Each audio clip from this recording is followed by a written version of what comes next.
Bom, bom dia a todos. Então, vou dar início aqui à aula, né? A primeira aula introdutória da parte de microscopia eletrônica de transmissão, tá? Então, vai ser uma aula introdutória mais geral, né? Aqui está com esse título, né?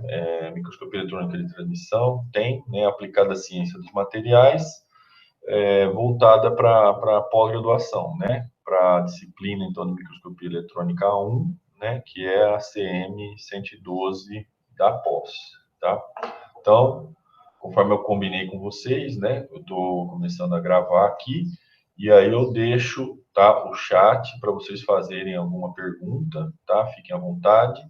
E de tempos em tempos, 5 em 5 minutos, 10 em 10 minutos, eu dou uma olhadinha aqui no chat e pergunto para vocês, porque eu vou estar observando aqui na minha tela os slides, né? Então, de tempos em tempos, eu volto aqui para a tela do Google Meet, tá bom? E pergunto para vocês se tem alguma pergunta, alguma dúvida, tá bom? Bom, tem o contato aí, né? Tem o e-mail, mas a gente já tem o grupo aí também para a gente trocar informações, né? Em relação à disciplina, tá? As referências recomendadas, né, são essas, principalmente o William Carter, tá bom? A gente sabe da dificuldade de ter acesso à bibliografia, né, hoje em dia, tá? Mas a gente sabe que é possível também, né, conseguir talvez aí artigos, apostilas, né, e esse próprio material também aqui de aula, eu repasso para vocês, tá bom? Se vocês tiverem acesso já, tiverem esse livro fisicamente, ótimo, mas não precisa comprar, tá bom? Mas com esses materiais que a gente disponibiliza aí já seria suficiente, tá? E tem outras referências aí também boas, como esse Heimer, né, que acho que é um livro assim muito mais básico, muito mais pesado também, de microscopia de transmissão, que acho que ele é muito mais voltado para a física, assim, que tem por trás, tá bom? Do microscópio de transmissão. E tem um outro aí que já é um pouco mais como se fosse um guia prático, tá? Para microscopia voltada para materiais, para ciência dos materiais, tá bom? Bom, vou falar um pouquinho, né, nessa aula introdutória, tá? Vamos dizer assim, das infraestruturas, né, de microscopia eletrônica, tanto de varredura quanto de transmissão, que a gente tem, né, não só aqui em São Carlos, né, mas também, vamos dizer assim, pelo Brasil aí, tá?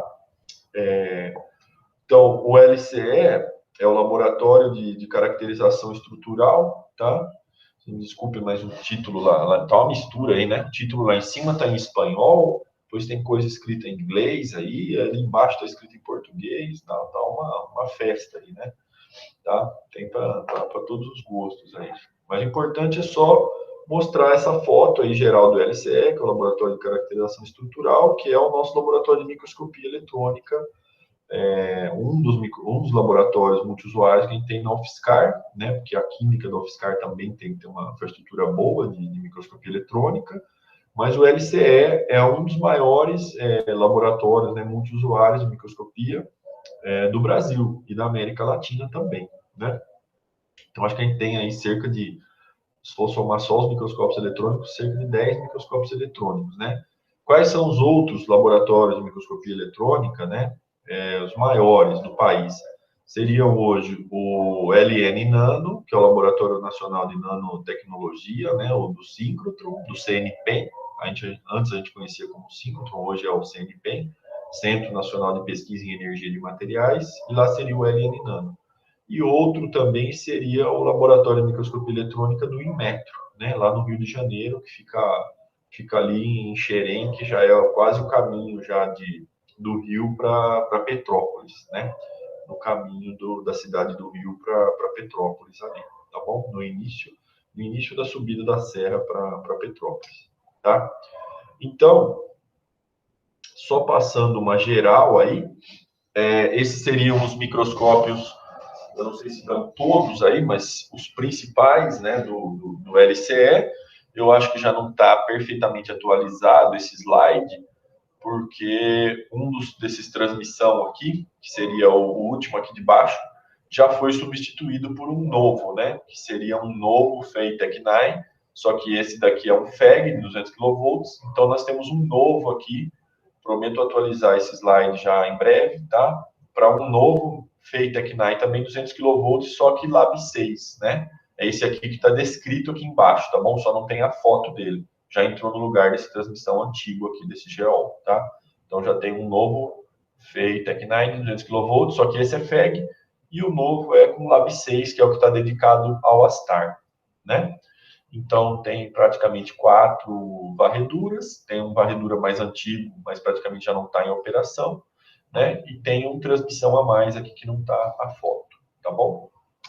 Fora os outros equipamentos que tem no LCE, né? Que seria difração de raio-x, tem AFM, tem fluorescência de raio-x, né? Todos os equipamentos de preparação de amostra, né? Também do LCE, que é bem mais completo do que isso. Tá? Mostrei só os microscópios eletrônicos mesmo. Aqui seria só um laboratório de microscopia eletrônica que eu tive contato na Espanha, né? Tem o aluno aí, o André, que foi fazer um estágio BEP, né, na iniciação científica dele, acabou conhecendo também essa infraestrutura aí, quando ele fez iniciação científica comigo na graduação, teve a oportunidade de conhecer lá.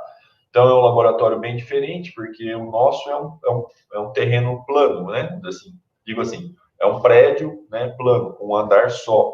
E eles têm um conceito um pouco diferente lá, que o prédio deles da microscopia tem 2 ou 3 andares. Na verdade, é um andar mais assim de subsolo, infraestrutura dos microscópios, né?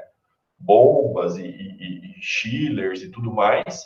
E 2 andares de microscópios mesmo, né? Então, no andar de baixo fica mais os microscópios eletrônicos de varredura e transmissão. No andar de cima tem uma sala de computadores para processar os resultados e um dual beam, que é esse microscópio aqui, que está no canto aqui, seria um MEV, né, da ZEISS, esse Auriga Compact, de 2 feixes, um feixe de elétron e um feixe de íons, né? Normalmente esse é o vamos dizer assim, o dual beam, né? Que a gente tem 2 feixes de elétrons, tá bom? Um feixe de elétrons e um feixe de íons. Desculpa, a gente tem 2 feixes, um feixe de elétrons e um feixe de íons, tá bom? E esses seriam os 2 microscópios de transmissão que eles têm lá na Espanha, na Universidade Politécnica de Valência, um convencional de 100 kV da GEOL e um 200 kV da GEOL com canhão FEG, né? E tem o Astar também, de maneira similar ao que a gente tem no LCE, só que aqui é um da GEOL e nós temos um FEG, temos 2, né? Temos um FEG e um Lab 6 de 200 kV. E aqui são equipamentos de preparação de amostra, o Dimpler Grinder, que acaba formando uma calota esférica, né? Na hora de preparar as lâminas finas para transmissão. Então, se você tem uma amostra de 100 nanômetros de espessura, ele acaba formando um polimento esférico, né? Que forma uma calotinha, que no centro dessa calota vai ter, né, mais ou menos aí, sei lá, 20 nanômetros de espessura. Se for um material não tão dúctil, um material um pouquinho, dureza um pouco maior, pode chegar até 5, 10 nanômetros de espessura nessa região central, o que facilita muito o serviço para o polimento iônico, né? O ion milling, tá bom? Ou o feixe de íons de argônio, que a gente chama de ion beam também, né? Diferente do feixe de íons lá do dual beam, que aqui é um feixe de íons de argônio para polir a amostra, para furar, para a gente levar para transmissão com uma área fina, né? Menor que 100 nanômetros. E o ion beam do dual beam é um feixe de íons de argônio. Então, é um íon muito mais pesado, né? O argônio. Desculpa, aqui é o argônio, lá é um feixe de íon de galho, é uma fonte de galho líquido com um feixe de íon de galho que tem um peso muito maior do que comparar com um feixe de íon de argônio, né? O argônio gás é muito leve e essa fonte de líquida de galho acaba extraindo um feixe de íons de galho que é muito mais pesado e permite usinar a amostra, né? Então, no dual beam, permite você usinar uma amostra e tirar uma lâmina fina de 5 a 10 microns, tá? De uma região localizada, de um contorno de grão, interface entre fases, né? Uma interface entre um recobrimento e um substrato, alguma coisa do tipo assim. Esse é o intuito, então, do dual beam. O ion milling é para... O polimento iônico é comum aos dois, só que aqui é para afinar uma amostra e no dual beam é para você tirar uma amostra de uma região localizada dentro da microestrutura do material. Certo? Então, tem essa questão da preparação da amostra também. Aí, agora são os microscópios do LN Nano, tá bom? O CNPEM. Já tem microscópios novos em relação a isso, tá? Esses dois microscópios, a época que eu trabalhei lá, eu trabalhei de 2010, de 2006 até 2010, lá no LN-NANO, né? E quando chegaram esses dois microscópios, eu estava chegando lá, né? Eu tinha começado lá em 2006, então eu ajudei a comissionar, a gente fala, né? Colocar para funcionar esses dois microscópios. Um aqui, ó, tem MSC, que é para Material Science, né? Então, meu intuito era trabalhar com esses dois microscópios aqui voltados para a ciência dos materiais mesmo, né? Então, esse é um 200 kV Lab 6 e esse é um 200 kV FEG, né? Da GEOL, tá bom? Aqui seriam as características de cada microscópio, eu não vou descrever isso daqui em muitos detalhes, tá?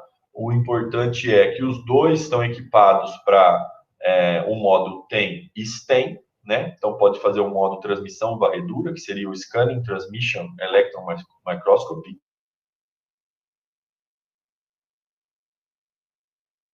O Scan Deviation aqui, que é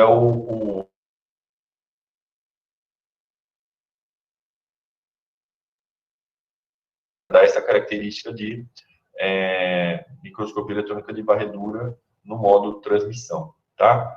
Então, ele opera no modo TEM e STEM. Os dois têm isso, tá? Apesar de ele não estar mencionando aqui. Tá? O modo transmissão, modo TEM, que é o feixe estático, e o modo STEM, que é o feixe varrendo pela amostra, similar ao microscópio eletrônico de varredura, só que transmitindo e difratando para cada ponto, né, para cada pixel que o feixe está varrendo ali pela amostra. Esses azuisinhos aqui são os tipos de porta-amostras que tem. ST seria single tilt, DT seria double tilt, e quando tem o BE que é, por exemplo, double tilt berílio. Para que é bom o double tilt berílio? Significa que os componentes para segurar a amostra são de berílio, e berílio é o metal mais leve, né, na tabela periódica, e ele é bom, você pode usar ele quando você quer fazer análise de EDS, porque ele praticamente não vai ser detectado, né, no espectro de EDS. Então, os porta-amostras comuns são de latão, né, cobre majoritariamente. Então, se você quiser trabalhar especificamente com EDS, o ideal é trabalhar com os porta-amostras de berílio, tá bom? Para que não apareça esse sinal do porta-amostra na análise de EDS, tá bom? Então, o vermelho aqui é o tipo de canhão, FEG Lab 6, o EDS está em verde, né? Esse URP e HT são os tipos de peça polar, depois eu falo disso para vocês com um pouquinho mais de detalhe, mas é praticamente a gente chama do gap da peça polar, tem a peça polar superior e inferior, e a amostra vai entrar nesse vão entre as duas peças polares, tá? Então, essa peça do tipo HT quer dizer high tilt. Então, se você vai inclinar mais a amostra, você precisa de um gap da peça polar, um espaço entre as duas peças polares, superior e inferior, um gap maior. Quanto maior esse gap, maior essa distância em milímetros, mais você consegue inclinar a amostra, tá? Então, no microscópio voltado para a ciência dos materiais, você quer inclinar bastante a amostra para fazer difração de elétrons e caracterizar, indexar diferentes fases cristalinas, tá? Agora, já nesse transmissão FEG, você quer uma peça polar com gap menor, você não inclina tanto a amostra, mas como é um 200 kV FEG, vai permitir que você faça imagem de alta resolução. Então, quanto menor esse gap da peça polar, você perde inclinação, mas você ganha em resolução, tá bom? Então, em qualquer um desses dois microscópios, se a gente trocar dessa peça polar para outra, vai ter uma resolução melhor, tá bom? Vai aproveitando melhor o limite de resolução de cada microscópio, com essa característica, né, que é a combinação da voltagem, 200 kV, ou canhão Lab 6, ou canhão do tipo FEG, tá bom? Os em roxo, aqui em lilás, seriam as câmeras CCDs. Então, vocês podem perceber que os dois microscópios têm uma câmera CCD, que é chamada de TV aqui, que é para aquisição mais rápida, assim, ou aguenta uma condição do feixe um pouco mais intensa para fazer difração de elétrons. E uma câmera abaixo, né, uma câmera CCD, com resolução de 1 megapixel e 4 megapixels para adquirir imagem de alta resolução.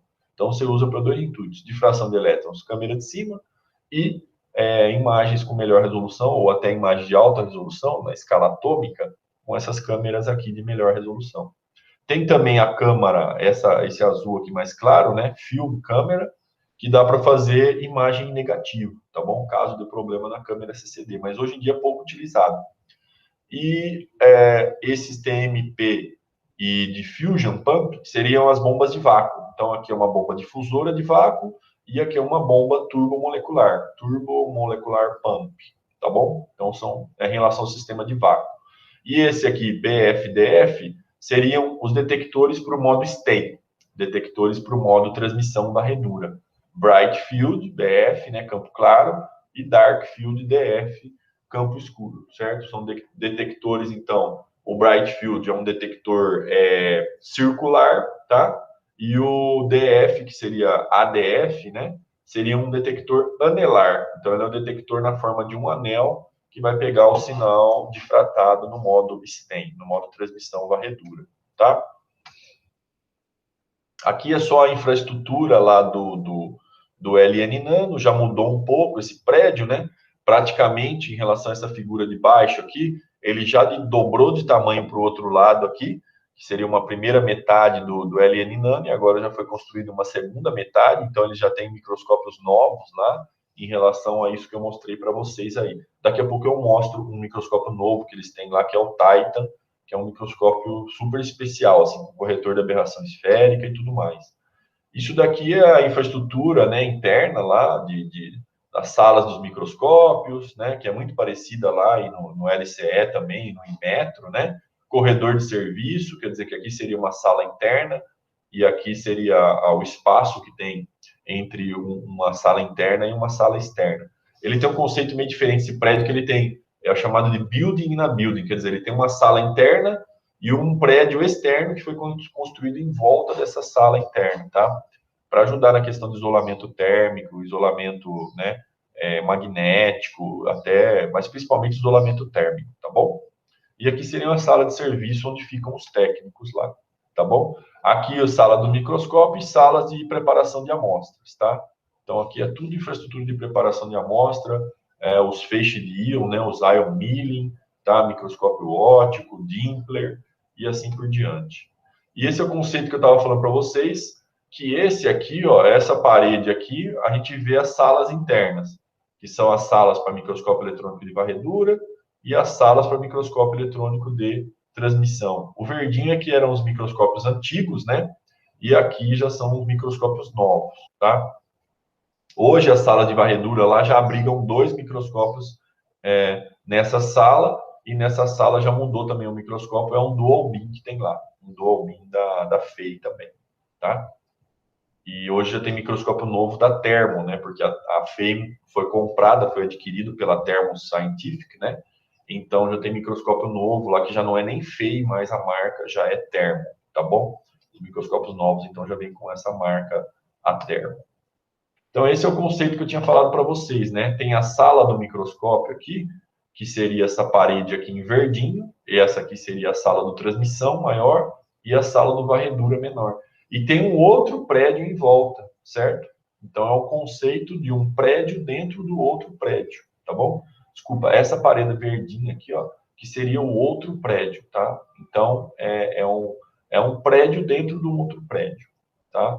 É um conceito, então, interessante que ajuda na questão do controle da temperatura e no isolamento térmico, né? Você tem uma variação de temperatura, como acontece aqui no estado de São Paulo, entre a manhã e a hora do almoço, chega a variar 10 graus ou mais, né? A amplitude térmica ao longo do dia.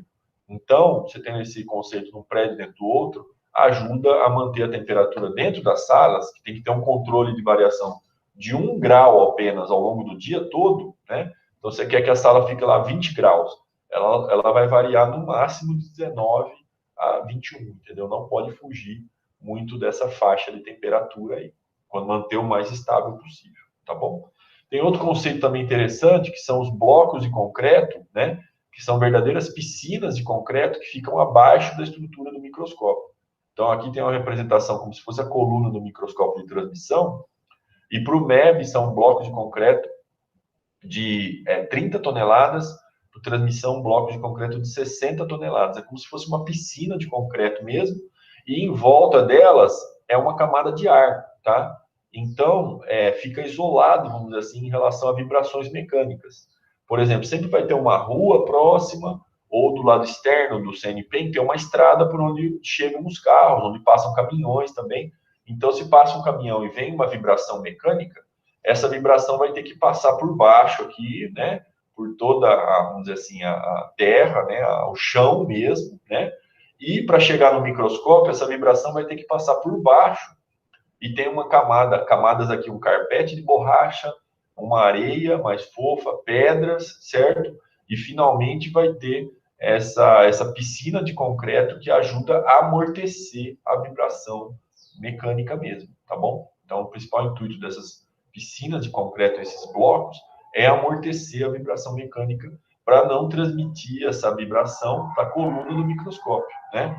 Porque se tiver, está fazendo imagem lá de alta resolução, na escala atômica, qualquer vibração que tenha, deturpa completamente a resolução do microscópio, tá bom? Então, principalmente microscópio de transmissão ou varredura FEG, que você vai em magnificações muito altas, esses blocos de concreto ajudam a minimizar essa vibração, certo?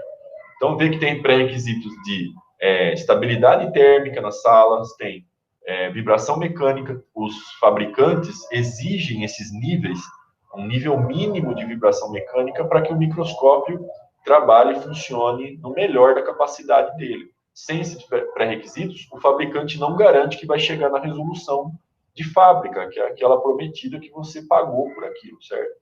Então, tenham em mente que sempre que a gente tem um microscópio eletrônico de varredura novo, de transmissão novo, você vai gastar quase outro valor equivalente ao do microscópio para preparar uma sala de alta tecnologia de maneira adequada para ter esse equipamento. Não é só comprar esse equipamento e instalar ele numa sala qualquer. Normalmente se requer um gasto, né, um trabalho de uma sala assim, específica para isso e que custa dinheiro, né? Essas infraestruturas custam bastante dinheiro, tá? Para abrigar esses equipamentos avançados também de alta tecnologia, para eles funcionarem no melhor da performance, né? Então, vê que esse bloco com isolamento do lado aqui com ar obriga que a vibração mecânica passe por baixo só e não seja transmitida aqui lateralmente. Então, esses colchões de ar aqui ajudam a isolar realmente esse bloco. E aí a gente só tem uma plataforma aqui de concreto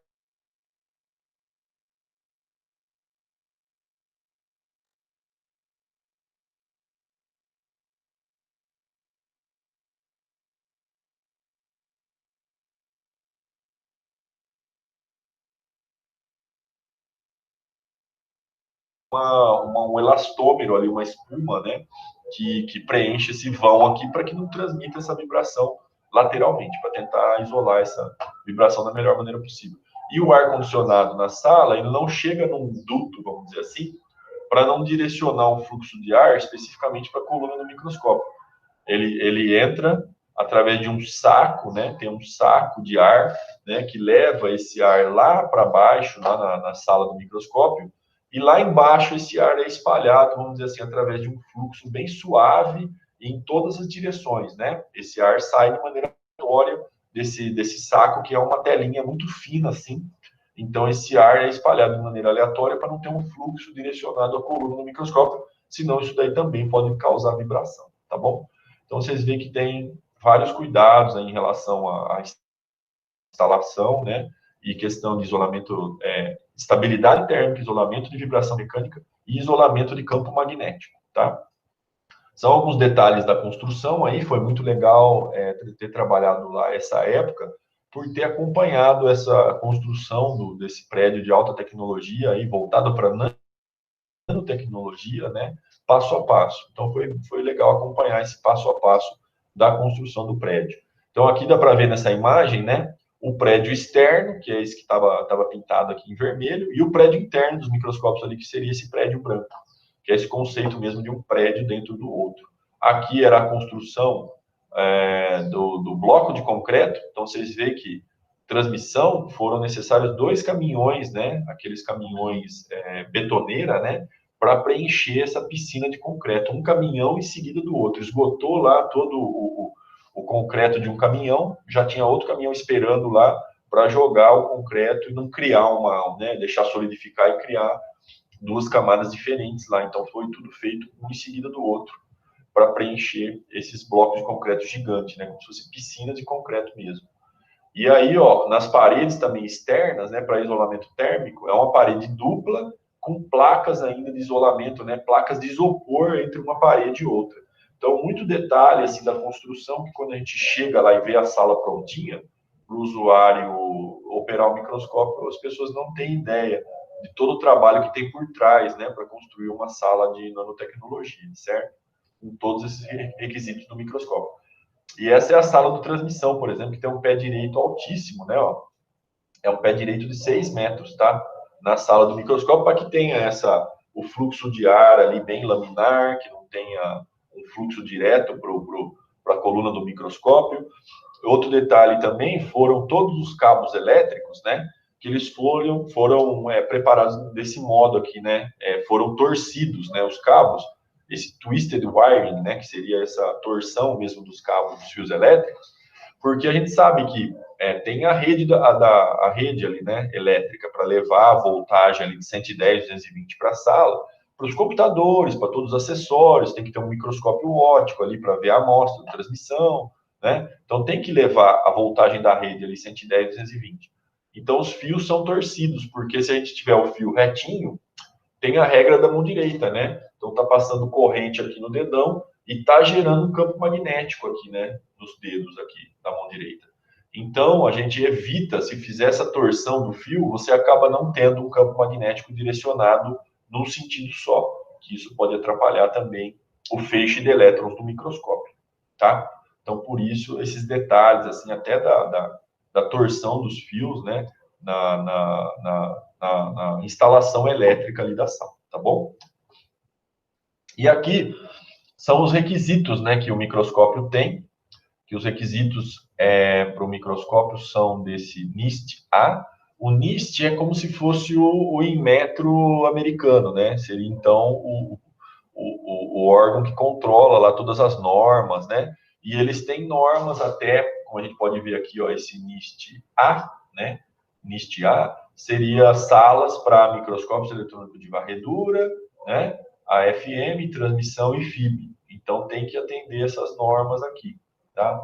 Então essa era a situação, vamos dizer assim, anterior, né? Do microscópio antigo que tinha lá, tá? E com os blocos de concreto novos, de 35 toneladas, ó, vê que essa linha azul é o nível de vibração daquelas salas novas lá que eu estava mostrando para vocês. E elas atendem, ó, né, o NIST A, que seria essa linha em vermelho aqui. Quase que atende já, ó, só por uma pequena faixa de frequências aqui que não atende esse NIST A1, que seria uma sala de desenvolvimento de instrumentação, que seria uma sala ainda mais sensível, vamos dizer assim, tá? E quase que atende já esse pré-requisito, tá bom? Então, o importante é atender esse pré-requisito da linha em vermelho, que tem que estar tudo abaixo, então, os níveis de vibração dos microscópios, tá? Então, tem equipamentos lá que fazem essas medidas de vibração, né? E é possível tirar, então, essas curvas e comparar com a norma para ver se atende, tá bom? Então, é isso. Falando um pouco dessa preparação, então, né, da sala dos prédios, lembrando que não é só a gente comprar um microscópio, tem que gastar, tem que investir numa sala compatível para que esse microscópio atenda, né, o desempenho melhor possível, tá bom? Deixa eu ver, eu não sei se vocês têm alguma pergunta por enquanto, eu acho que eu acabei não falando, né, muito de conceito ainda, né? Mas só dei uma checada aqui no chat para ver se vocês têm alguma pergunta. Se não, a gente pode começar falando de microscopia, né? Vocês poderiam falar para mim, né? Para que serve um microscópio? Então, se vocês puderem responder no chat aí de maneira bem rápida, assim, uma linha, né? Para que serve um microscópio? Seja um microscópio óptico, um microscópio eletrônico de varredura, de transmissão, um AFM, né? Que seria o Atomic Force Microscope, né, o microscópio de força atômica. Para que serve um microscópio? De maneira bem simples e direta, né? O microscópio serve para aumentar o nosso poder de resolução, né? Ele serve para aumentar a capacidade do olho humano, que o olho humano consegue observar. O que o olho humano consegue observar é uma distância de 150 microns, né, de resolução. A gente consegue resolver 2 pontos ou 2 fios, 2 linhas, que estão separados de 150 microns. Lembrando que o micron é 10 a menos 6, né? Então, seria 1 metro dividido por 1 milhão. Então, 1 metro dividido por 1 milhão multiplicado por 150. Então, isso seria os 150 microns.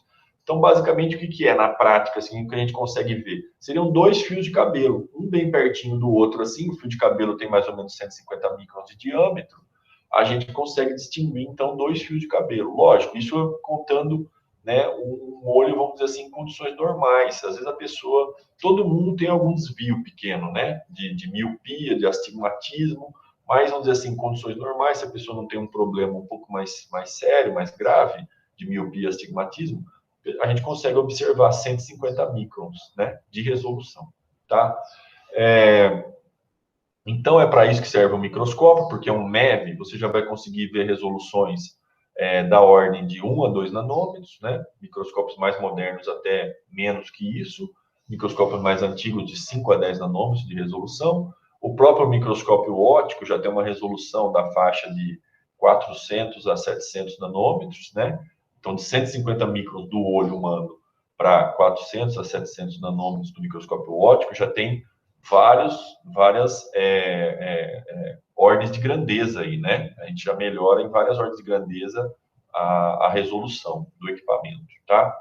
E no transmissão, se no MEV é de 1 a 2 nanômetros, no transmissão é de 1 a 2 angstroms, quer dizer, é 10 vezes menor a resolução, quer dizer, é 10 vezes melhor, né? Já é uma ordem de grandeza melhor a resolução. Então a gente fala, né? Tá em inglês isso daqui, mas eu vou traduzir para vocês, que o microscópio é um equipamento de uso interpretativo, né? Então, eu lembro até da professora de introdução à computação, quando eu fiz engenharia de materiais não fiscal, que ela falava que o computador é completamente burro, ele não faz nada, né? Ele não faz nada sozinho. Tudo bem que hoje está se começando a falar cada vez mais aí de inteligência artificial, mas se não tiver o homem lá para apertar um botãozinho, para criar o software, para criar o programa, criar o hardware, né? Não só o software, mas o hardware, criar o equipamento, criar o computador, criar o microscópio e operar esse daí, o equipamento não faz nada sozinho, né? Então, são equipamentos avançados, a computação nos ajuda demais, né? Mas se não tiver uma pessoa para controlar, para comandar e operar esse equipamento, ele não faz nada sozinho, né? Então, apesar de ser um equipamento extremamente avançado, de alta tecnologia, precisa, né, muito de um operador ali. E quanto melhor a pessoa souber o que está fazendo nesse equipamento, melhor vão ser os resultados também que ela vai extrair. Por isso que é bom a gente ver sempre a teoria, aprender como funcionam as coisas, né? E estudar e aliar a teoria à prática. O ideal é sempre isso, né? A gente aliar a teoria à prática. Só estudar a teoria também, não aplicar as coisas, né? Não colocar em prática, não tem muito fundamento. Então, não importa, né, o tipo de microscópio, tá? Mas a gente sempre vai usar uma fonte de luz. Essa é a base da microscopia. Então, usa uma fonte de luz e uma metodologia. No microscópio óptico é luz visível e no microscópio eletrônico de varredura e transmissão é um feixe de elétrons, né? No AFM já é um intuito diferente, né? Não vai ser uma fonte de iluminação assim, vai ser uma varredura de ponta, mas é um microscópio também, né? Então, na verdade, a gente tem que ter ou uma fonte de luz ou uma varredura de alguma ponta na superfície, tá? Então, no caso dos microscópios que usam uma fonte de luz, como o microscópio óptico e o MEV, tem que ter uma fonte de luz, uma metodologia, a amostra que vai ser analisada, né, é o intuito mais importante, é o intuito final dessa técnica de análise, de caracterização, e a microscopia sempre vai requerer um observador primário para operar o microscópio e interpretar as imagens. Então, a gente fala que a parte mais importante do microscópio, qual que é? É a pessoa que está operando ali, certo? O microscópio em si, é lógico que precisa de verba, precisa de projetos para comprar o microscópio, mas se você comprar o melhor microscópio do mundo e não tiver um bom operador, não adianta nada mesmo, né? Vai ficar um belo de um equipamento de alta tecnologia de enfeite ali. Então, temos que formar pessoas para operar o microscópio, formar os alunos, né, de graduação, de pós-graduação, né, e até os técnicos e os professores que operam, vamos dizer assim, são os principais atores nessa análise de microscopia, tá bom? Sempre uma cabeça pensante, então, imaginando o que está acontecendo ali, estudando as teorias, né? E os fenômenos dos materiais para poder interpretar os resultados da melhor maneira possível, tá bom? Então, sem esse cérebro pensante aqui, esse observador primário, né? Para operar muito bem, né? O computador e o microscópio, porque hoje em dia o microscópio ele é basicamente operado já via computador, né? Via mouse. Então, precisa sempre dessa combinação aí fundamental, tá? Então, a microscopia vai requerer sempre, tá? Um olho bem atento, né? Um olho bem atento naquilo que você quer observar, naquilo que você quer analisar. Eu brinco, às vezes eu falo, né? Às vezes até com amigos, assim, parentes, né? Meus irmãos, que eu tenho que cuidar muito do meu olho. É uma preocupação. Eu sou um microscopista, né? Tenho essa especialidade em microscopia eletrônica de varredura e de transmissão, e eu tenho que cuidar muito bem do meu olho. Então, sempre que eu estou assim no sol, eu procuro usar óculos escuros, porque o olho, para quem trabalha com microscopia eletrônica, é uma ferramenta fundamental. Eu morro então de medo de machucar o olho de alguma maneira assim, porque isso atrapalha você trabalhar lá, você fazer uma boa análise, né? A gente tem que estar com o olho, vamos dizer assim, bem esperto para, né, junto com o cérebro, né, interpretar os resultados e observar detalhes ali através daquelas imagens, né? Porque é a nossa interpretação, é a nossa visão, conciliando o que você entende da microscopia com o que você entende da teoria do material. É essa combinação, né, você imaginar as coisas e ter o olho atento para observar os detalhes, para ver uma fase, para ver uma falha ali na estrutura cristalina do material, para ver contorno de grão, para ver um precipitado nanométrico, né, para ver uma linha de discordância que a gente costuma observar bastante no microscópio eletrônico de transmissão. Então, a gente tem que estar com o olho e o cérebro bastante ativos, né, para procurar interpretar esses resultados da melhor maneira possível. E daí tirar novas teorias sobre os materiais, né, poder escrever bem, finalizar bem as dissertações, as teses, publicar artigos científicos com novidades sobre essas análises dos materiais, né? Lembrando que o doutorado a gente sempre tem que ter um estudo inédito. Então, as técnicas de caracterização, como a microscopia eletrônica de varredura e transmissão, sempre nos ajudam a tirar resultados novos, né? Propriedades melhores para os materiais, e também até formular novas teorias, né? Novos mecanismos nos materiais, quaisquer que sejam os requisitos que eles estão sendo estudados, né? Se é propriedade mecânica, se é uma melhoria de uma propriedade óptica, elétrica, magnética, térmica, e assim por diante. Sempre correlacionando, né, o que antes era o triângulo da engenharia de materiais para o tetraedro, né, da engenharia de materiais. A caracterização, né, ou a microestrutura é só um daqueles pontos ali, né, que ajuda a tirar os detalhes do material para fazer a performance, né, a aplicação e descobrir uma nova propriedade do material, tá? Ou melhorar essa propriedade. Bom, então o microscópio, fundamentalmente, é o instrumento que melhora a resolução humana, né? E a resolução humana está limitada em 150 microns. Se fossem dois pontinhos separados em 150 microns, ou como eu falei, né? Dois fios de cabelo, que eles têm 150 microns de diâmetro, um separado do outro. Essa é a capacidade, vamos dizer assim, máxima, né? A melhor resolução, ou a menor distância que a gente consegue resolver, distinguir através do olho humano, certo? E um parâmetro muito importante quando você vai comprar um microscópio ou quando você vai falar do equipamento é a chamada resolução, tá? Quando a gente compra um microscópio, então, seja um óptico, um MEF ou uma transmissão, a gente pergunta para o fabricante qual resolução que ele chega.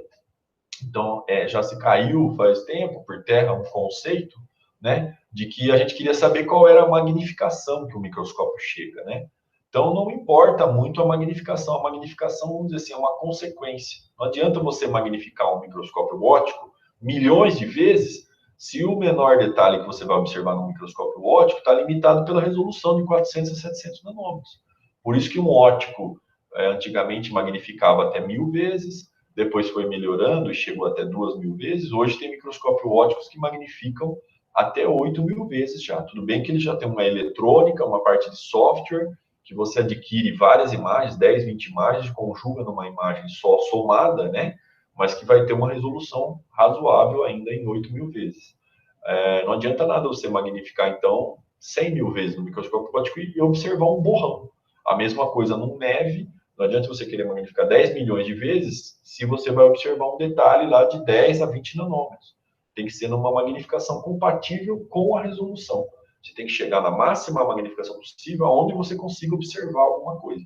Por isso que o conceito mais importante de todos, né, o parâmetro principal de um microscópio, nos diferentes modos de análise que ele tem, como a gente já viu para a parte de microscopia eletrônica de varredura, é a resolução, certo?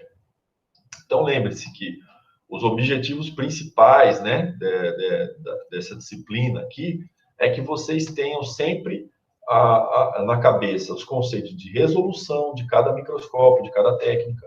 Como eu falei para vocês, que eu quero que vocês entreguem nesse resumo, né, após a aula, as vantagens e desvantagens dessa técnica, né, as limitações dela, porque eu já falei para vocês que nenhuma técnica de caracterização de materiais é absoluta, nenhuma técnica de caracterização vai resolver todos os problemas do material ou vai te dar todas as respostas em relação ao material. É sempre a gente usando um conjunto de técnicas de caracterização para caracterizar a microestrutura do material, as fases do material, fazer uma caracterização mecânica, uma caracterização térmica, e você vai adquirindo informações diferentes e propriedades diferentes do material e vai criando um conjunto para poder explicar esse material da melhor maneira possível.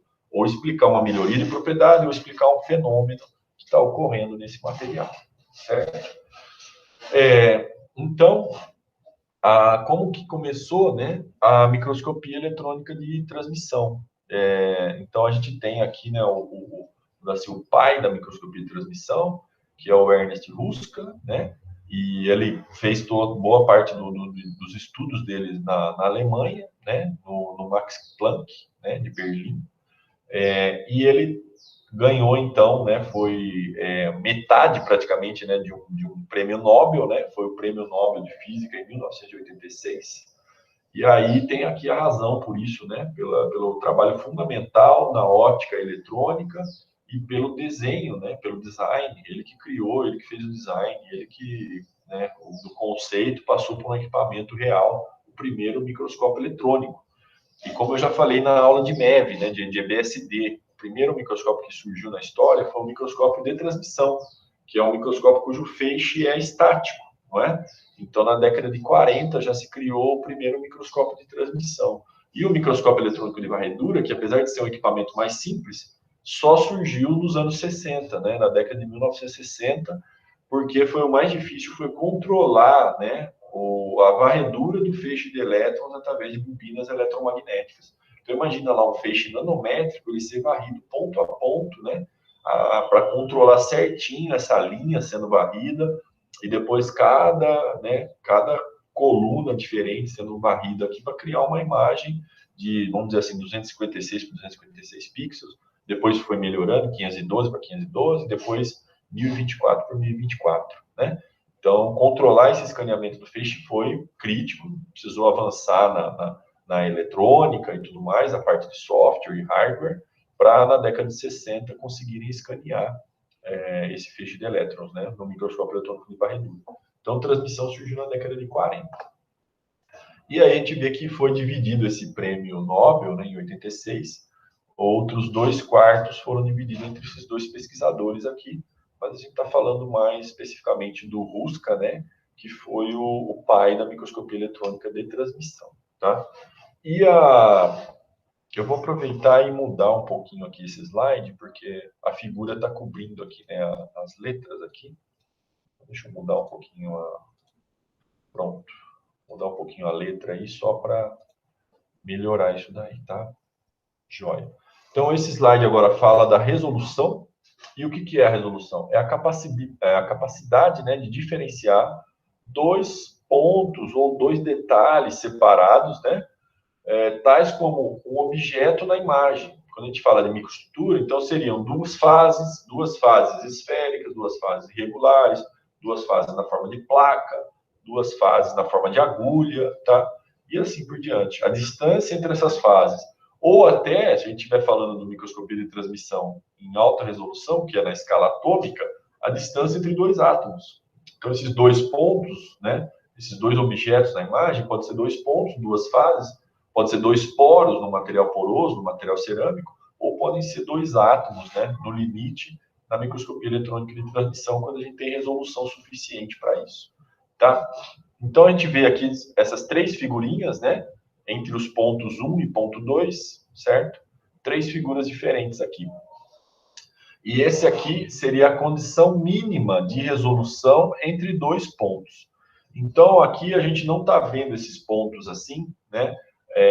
Da maneira mais direta. É como se a gente tivesse um corte da seção transversal e se a gente estivesse olhando esses dois pontos aqui de cima, né? Então, eu estaria olhando esses dois pontos aqui de cima. E esses dois picos aqui, P1 e P2, seria o perfil de distribuição de intensidade de cada um desses pontos, tá?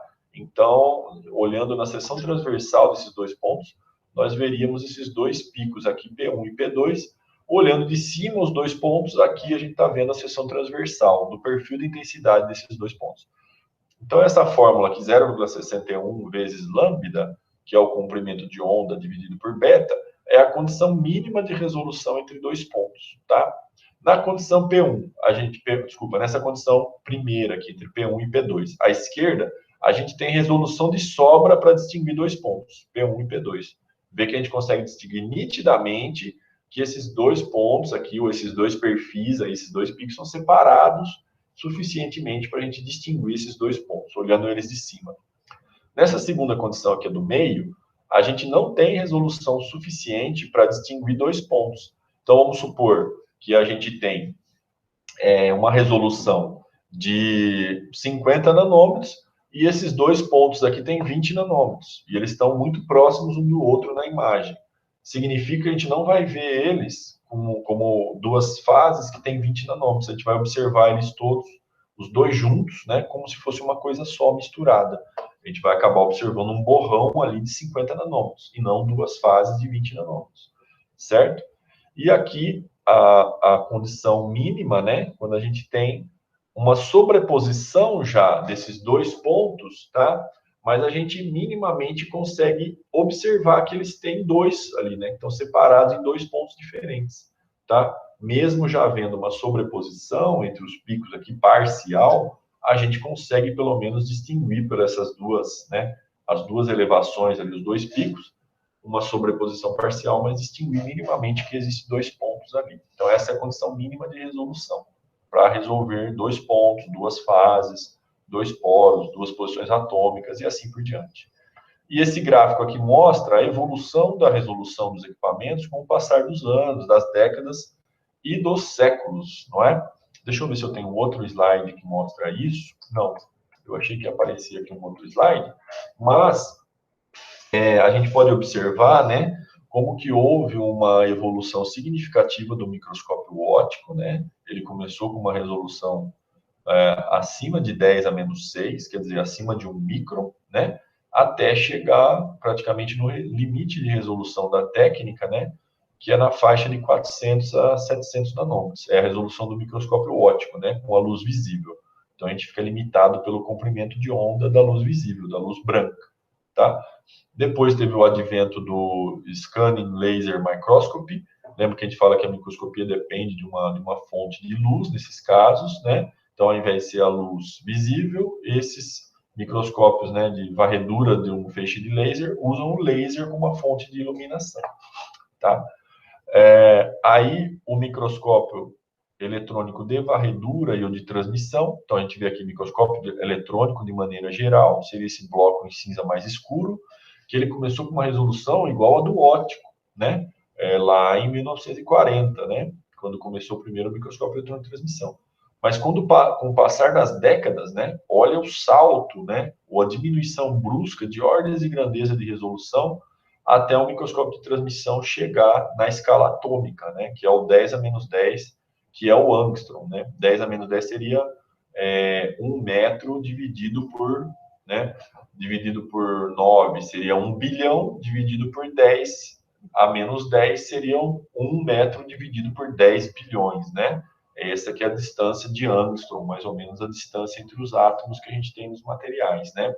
A distância que a gente tem nos materiais cristalinos, né? Materiais metálicos, materiais cerâmicos, semicondutores, né? Os materiais cristalinos que a gente tem disponível ou na natureza ou comercialmente.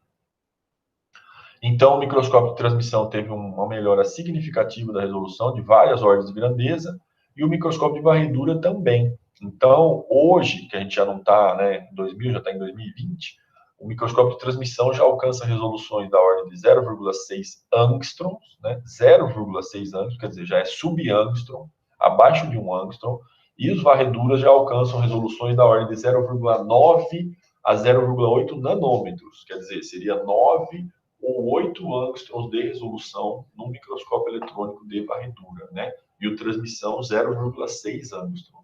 Então, os MEVs já estão numa resolução subnanométrica e os microscópios de transmissão numa resolução sub-angstrom, certo?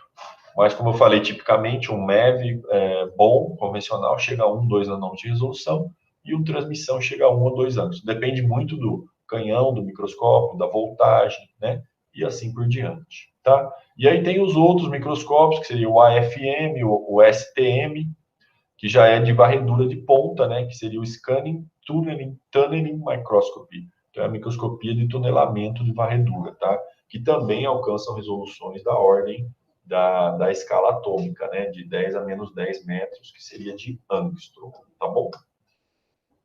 Então, aqui seria o critério de Rayleigh, né, que é o critério da mínima distância resolvível, vamos dizer assim, né, ou a resolução mínima que você precisa para distinguir dois pontos, que era o mesmo que eu estava mostrando aqui, né, só que agora é representado de outra maneira. Como eu falei para vocês, o primeiro da esquerda, a gente não tem resolução suficiente para distinguir dois pontos, então a gente observa esse ponto como se fosse uma coisa só. O da direita a gente tem resolução de sobra, né, vê que os dois picos representando o perfil de intensidade dessa imagem aqui que a gente está olhando de cima, né? Aqui já tem resolução de sobra, e o do meio é o critério de resolução mínima, né? Para a gente começar a distinguir que aqui tem dois pontos, tá? Então, essa é a mínima separação que a gente tem que ter entre os dois picos para perceber que tem dois pontos. E esse critério é o chamado critério de Rayleigh, tá? Que ele é ditado por essa fórmula aqui. O R, então, é a resolução, que vai ser dada em metros, né? Pode ser dada em micron, em nanômetro, em angstrom, certo? E ela é proporcional ao comprimento de onda, tá? E como que o comprimento de onda se comporta, né? Se relaciona com a energia dos elétrons. Então, no microscópio eletrônico de varredura, né? Tem a energia dos elétrons e a voltagem de aceleração do microscópio. Então, no MEV, é de 1 a 30 kV. Então, 1 a 30 kV, desculpa, é a voltagem de aceleração, certo? E a energia dos elétrons, vamos supor, de um MEV trabalhando a 30 kV, a energia dos elétrons vai ser de 30 kV. Então, uma coisa é a voltagem em si e outra coisa é a voltagem de aceleração dos elétrons. Quando a gente falar em elétron-volt, significa só que a gente está falando em relação à energia, né? Ou a voltagem de aceleração específica dos elétrons. Tá bom? Então, o comprimento de onda é inversamente proporcional à energia dos elétrons e à voltagem. Então, no MEV é 30 kV o máximo. A gente vai ter um determinado comprimento de onda. No transmissão, a gente pode trabalhar 100 kV, 200 kV, 300 kV. Então, quer dizer que quanto maior a voltagem, menor o comprimento de onda. Quanto menor o comprimento de onda, melhor vai ser a resolução do microscópio, porque menor vai ser a resolução. Quanto menor a resolução, melhor a resolução. Então, a gente tem que sempre se acostumar com essa terminologia de que quanto melhor a resolução, menor é o valor, menor é a distância que a gente consegue resolver. Então, tomar cuidado para não falar, esse microscópio tem uma resolução maior do que aquele, porque o valor maior significa uma resolução pior, tá? Então, é menor resolução, melhor resolução, tá bom? Então, a gente procura sempre falar, esse microscópio tem uma resolução melhor do que aquele, porque significa resolver, distinguir uma distância menor, tá bom? E esse ângulo beta, ele tem a ver com a ótica do equipamento do microscópio. Vai estar limitado, então, como se fosse por uma abertura, Porque o feixe de elétrons passa por um tubinho, vamos dizer assim, né? Ele passa por uma cavidade cilíndrica dentro do microscópio, né? Então é limitado por esse diâmetro, esse ângulo beta aqui, tá? Então o máximo desse ângulo beta é esse diâmetro por onde o feixe de elétrons caminha. Se a gente colocar uma abertura no caminho, a gente diminui esse ângulo, mas a gente vê que quanto maior esse valor, menor vai ser a resolução, né? Então a gente vai ficar limitado no microscópio eletrônico de transmissão, por exemplo, esse tubinho, esse diâmetro por onde o feixe de elétrons passa, é de 10 milímetros, né? É 1 centímetro, é um negócio muito pequeno assim, por onde o feixe de elétrons caminha desde lá de cima do canhão, ou a fonte de emissão dos elétrons, até chegar na amostra. Então a gente fica limitado por esse ângulo máximo aqui, e quanto maior for esse chamado ângulo de abertura, né, o ângulo de coleção, né, maior esse ângulo, menor a resolução. Certo? Mas lembrando que esses ângulos são sempre muito pequenos, assim, da ordem de poucos graus, 3 graus, né? Ou de miliradianos, tá? A gente costuma falar, então, em miliradianos para esses ângulos muito pequenos. Certo? Agora, vou falar dos canhões de elétrons.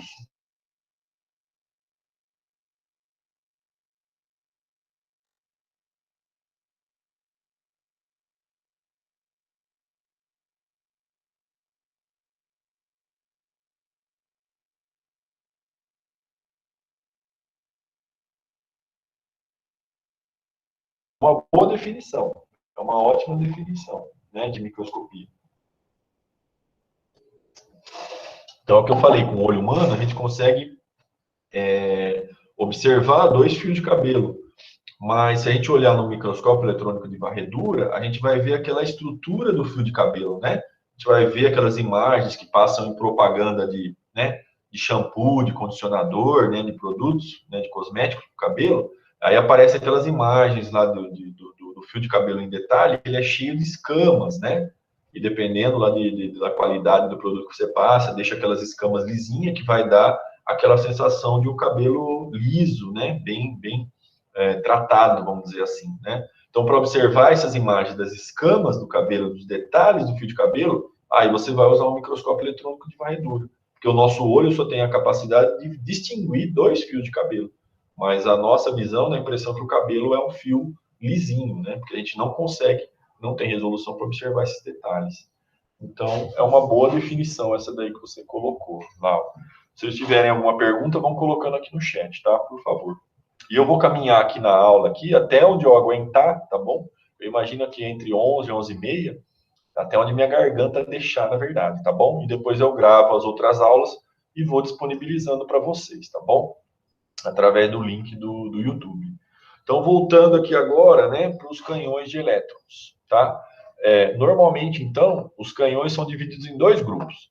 Tem o chamado canhão de emissão térmica e o canhão por emissão de campo, tá bom? E esse campo seria um campo elétrico, tá bom? Então, quando a gente fala lá no canhão do tipo FEG, Field Emission Gun, é um canhão por emissão de campo, e esse campo é um campo elétrico, e eu explico mais ou menos aqui como que ele vai ser usado, tá? Então, os canhões por emissão térmica são o de tungstênio, certo? E o de Lab6, tá? Então, o Lab6 é um cristal, né? Que é um material cerâmico, é um hexaboreto de lantânio. Então, ele é um cristal do tipo piramidal, tá? Eu vou tentar fazer um desenho aqui bem simplificado, assim, para poder mostrar para vocês de como seriam esses canhões, vamos dizer assim, o desenho deles, né? Ou a geometria deles, tá bom? Então, o canhão de tungstênio aqui, né? O W, que essa palavra aí, né? O tungstênio, na verdade, né? É do português, né? Ou do inglês, que é tungsten. Agora, por que que o tungstênio, esse elemento, tem o W, né? Como a letra que representa ele? Porque, na verdade, né, o descobridor, o cientista que descobriu o tungstênio, é um cientista espanhol, né? Eu fiquei sabendo dessa história lá na Espanha, obviamente, né? E o nome do cara é wolframio, né? Eles chamam o elemento de wolframio, porque eu acho que o nome do pesquisador é Wolf, tá?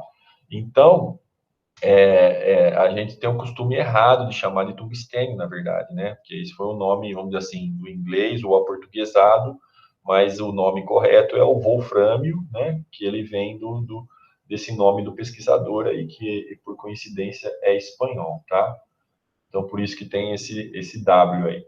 Então, o filamento de tungstênio comum é um fiozinho de tungstênio curvado, né? Curvado. E ele vai dar uma característica que eu vou mostrar para vocês aqui.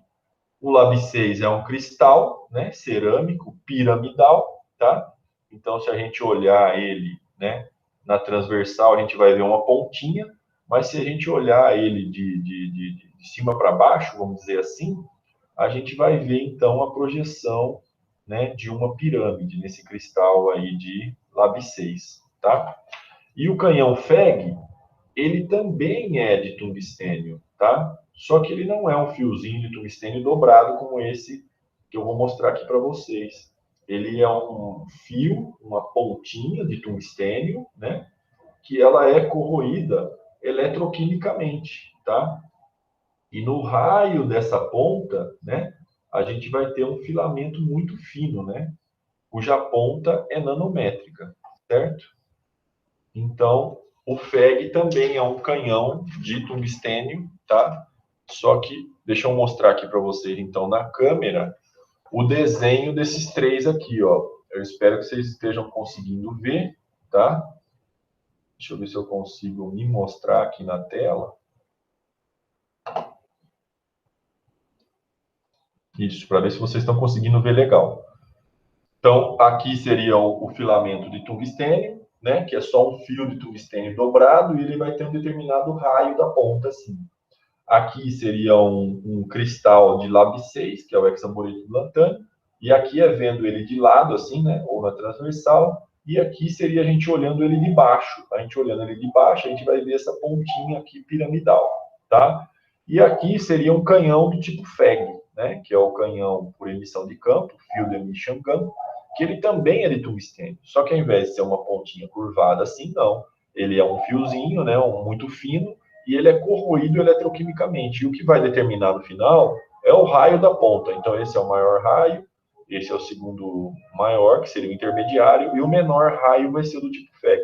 Quer dizer que esse já emite um feixe de elétrons bem mais fino da sua ponta.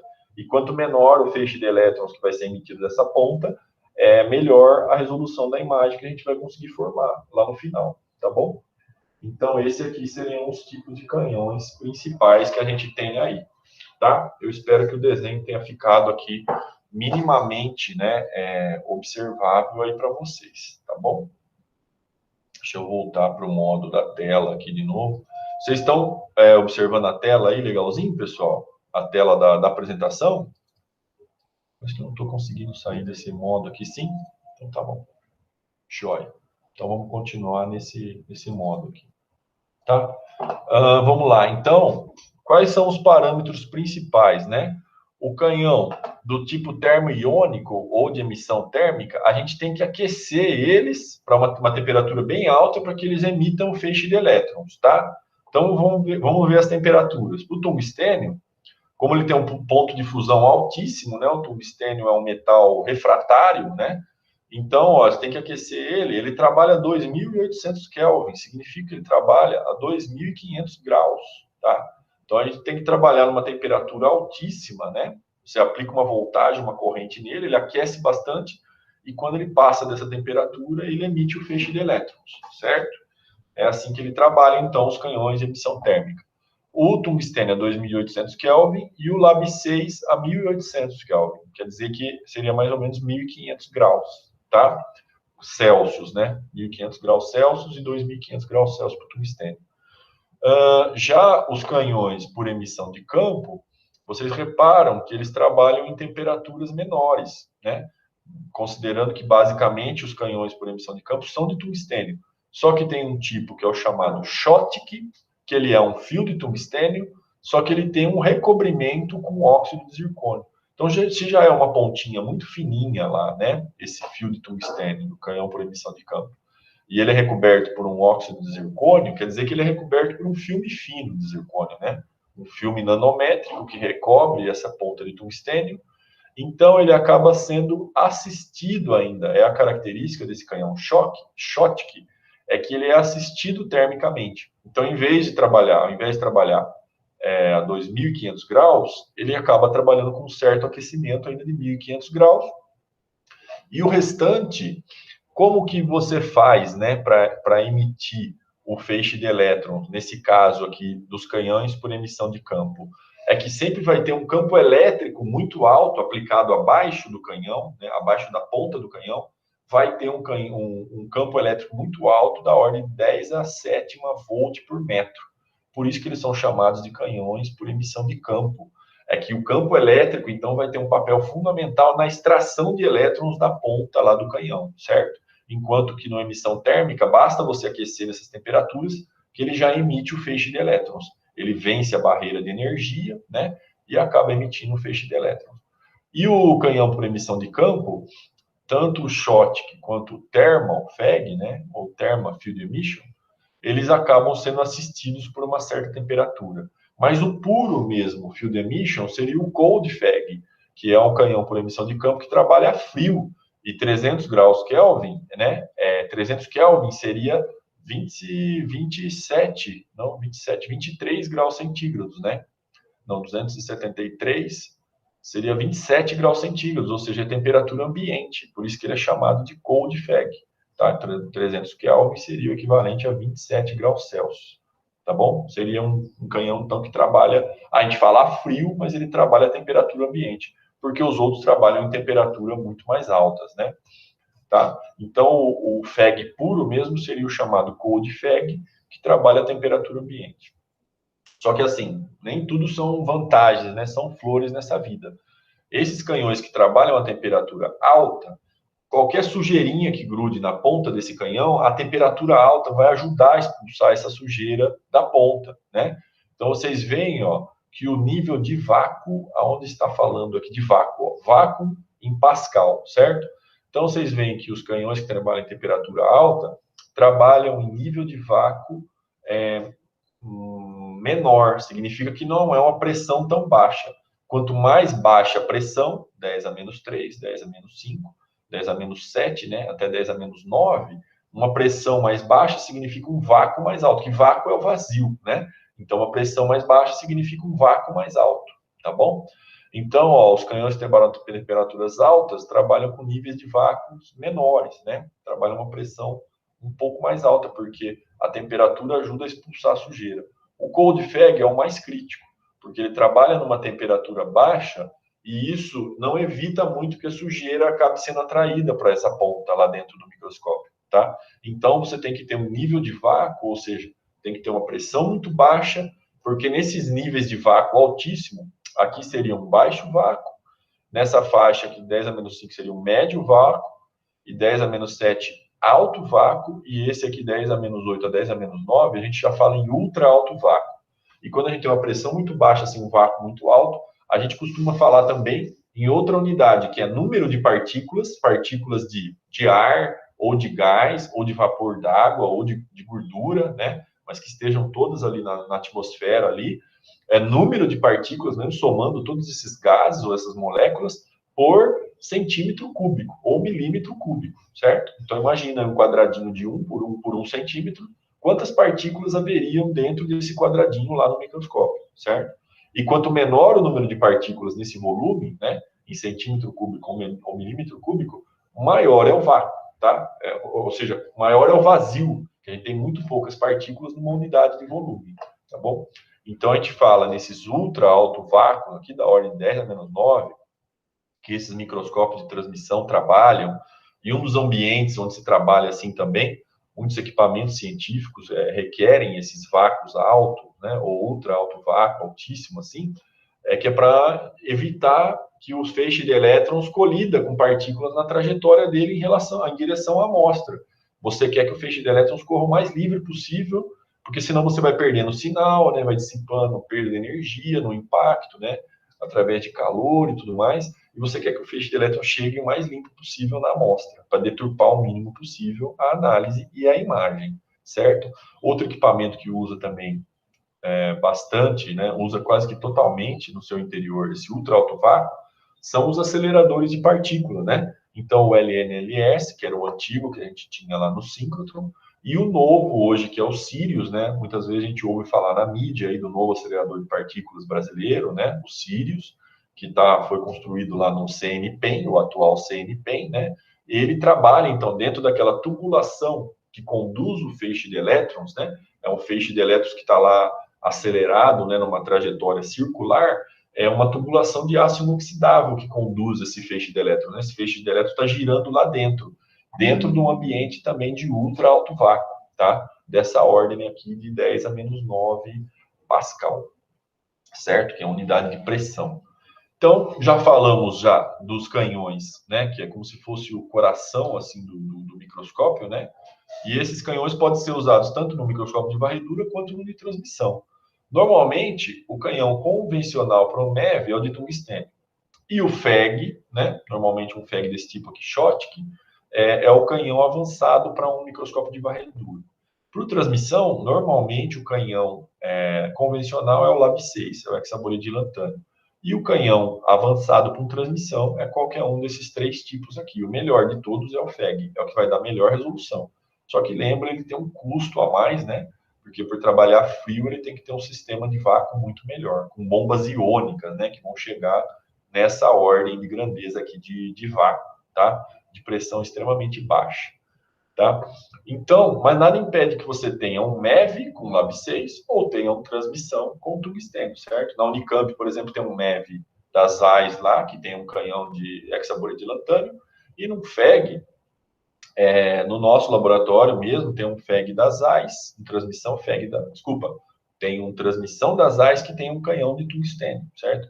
Nós temos, então, no LCE, uma transmissão que tem tungstênio, um ou dois, não, foi a dois transmissão, um de 120 kV Philips e um FEI Tecnai 200 kV que tem Lab 6, e temos um FEG que tem um canhão desse aqui do tipo Schottky, tá? De 200 kV também o Tecnai.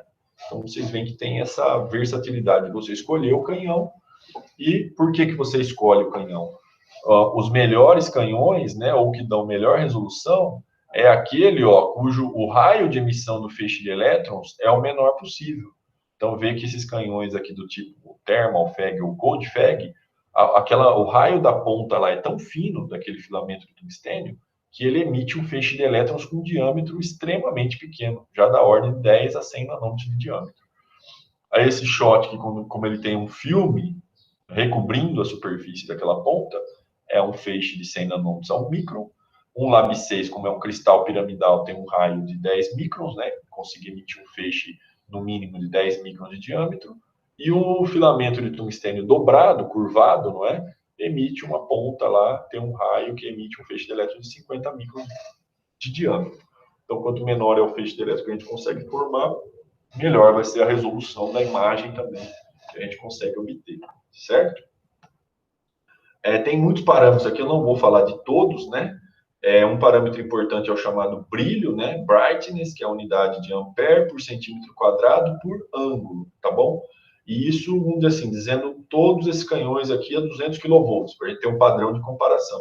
Então, quanto maior o brilho, maior a unidade de corrente por área que a gente vai conseguir colocar na amostra, né? Então, vê que um tungstênio é 10 a quinta, Lab 6 é 10 a sexta, e um FEG é de 10 a oitava. Então, vê que um FEG tem um brilho 2 ordens de grandeza maior, né?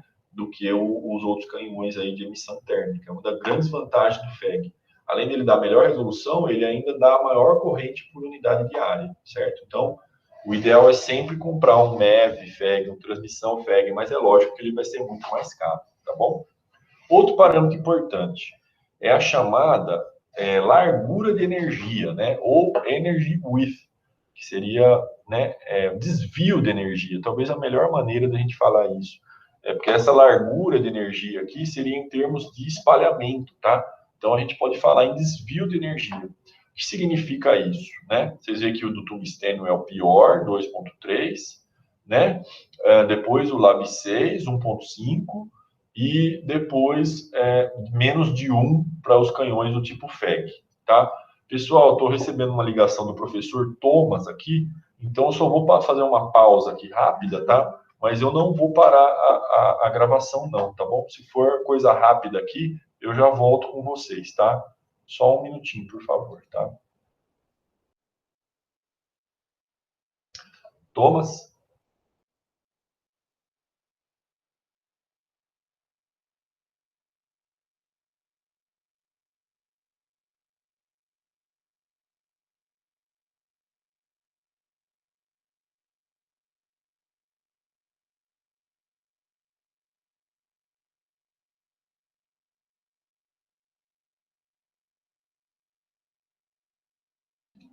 Vamos lá, pessoal.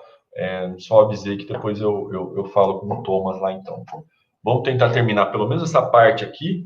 Falei para vocês, até onde a gente chegar aí perto de umas 11h30, tá bom? Eu finalizo a gravação e depois eu continuo. Outro parâmetro, né? Eu já falei de vácuo, já falei de temperatura. Esse desvio de energia, o que significa isso? A 200 kV, por exemplo, né?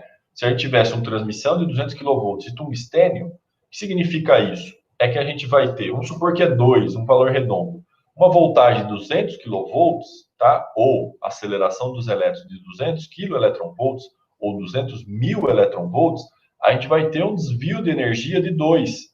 Significa que os elétrons vão chegar com energia 200.002 até uma energia de 199.998, certo? Eletronvolts. Então, vai variar 200 mil eletronvolts, mais ou menos 2,3. Esse é o desvio de energia. Quanto maior esse desvio, a gente fala que o feixe de elétrons é menos coerente, certo? Quanto mais incoerente ele for, maior vai ser esse desvio de energia. É um desvio de energia assim quase desprezível em relação ao valor, né? 200 mil mais ou menos 2,3 é um desvio pequeno. Só que quanto melhor o canhão, esse desvio é cada vez menor. Então, ponto 5 aqui, no caso do FEG, seria 200 mil,5, até a energia menor, que seria 199.999,5. Então, o desvio de energia é muito menor. Então, a gente fala que é um feixe de elétrons mais coerente, por isso que dá uma melhor resolução também na imagem, tá bom? Então, já falei, eu creio que os principais parâmetros, tá? A estabilidade térmica a curto prazo, vamos dizer assim, né? Short term, a curto prazo, estabilidade térmica a longo prazo. Então, vocês veem que às vezes o canhão termoiônico tem uma estabilidade melhor, né, do que o canhão do tipo FEG ou Cold FEG, tá? Manutenção não é tão crítica para os canhões termoiônicos, tá? É muito mais fácil. Já os canhões do tipo FEG são mais chatos, mais sensíveis, né, para trabalhar. Então, eles requerem uma manutenção periódica, assim, com mais frequência. E preço e operação. Os canhões termoiônicos são fáceis, de baixo custo, fácil de operar. E o canhão, quanto melhor, ele vai ficando cada vez mais caro e mais difícil de operar, mais complicado, tá? E a duração? Um canhão do tipo tungstênio, 3 meses. Um Lab 6, 1 ano, tá? Então, a gente tem que estar trocando periodicamente esse canhão de tungstênio aqui. Então, isso é para microscópio simples. Se for um canhão do tipo FEG, você vai demorar muito mais tempo para trocar. Então, vê ó, que um shot que pode durar 4 anos e um canhão do tipo Cold FEG dura 1 ano, tá bom? O que acontece? Um problema, na verdade, dos canhões do tipo FEG, apesar de eles serem melhores, eles são muito mais caros, tá? Mas eles duram, vamos dizer assim, de 20 mil a 40 mil horas. Já um canhão do tipo Lab 6 dura 1.000 horas, então a gente troca uma vez por ano. E um canhão do tipo tungstênio dura 100 horas. É que assim, os termoiônicos, você liga e desliga, como se fosse uma lâmpada. Então a lâmpada tem uma vida útil, mas eu só uso o termoiônico quando eu só ligo ele quando eu for usar. Então, se eu não estou usando, eu desligo. Usa lá durante o dia, das 8 ao meio-dia, desliga na hora do almoço e vai operar à tarde, liga de novo das 2 às 6. E desliga no final da noite, ele passa a noite inteira desligado. Os canhões do tipo FEG, não. Por uma questão dessa questão de estabilidade da corrente, da voltagem, ele fica sempre ligado. Então, uma vez que você instalou ele e começa a usar, ele fica ligado até o fim da vida útil dele, até ele morrer, vamos dizer assim, até o canhão estragar ou se apagar completamente. Então, é por isso que ele não dura tanto tempo a mais assim do que um Lab 6. Ele dura 20 mil a 40 mil horas, só que ele fica o tempo todo ligado. Se você está usando, ele está ligado. Se você não está usando, ele está ligado também. Então, essa é uma grande desvantagem do canhão FEC. E aqui são citados simplesmente exemplos só, tá? De microscópios que tem cada um desses tipos de canhões, tá bom? cada um desses tipos de canhões aí, só como exemplo mesmo. Então, acho que eu falei tudo de canhão aí para vocês, é importante porque é o principal elemento, né? É como se fosse o coração, assim, do microscópio eletrônico, tá bom? E a resolução?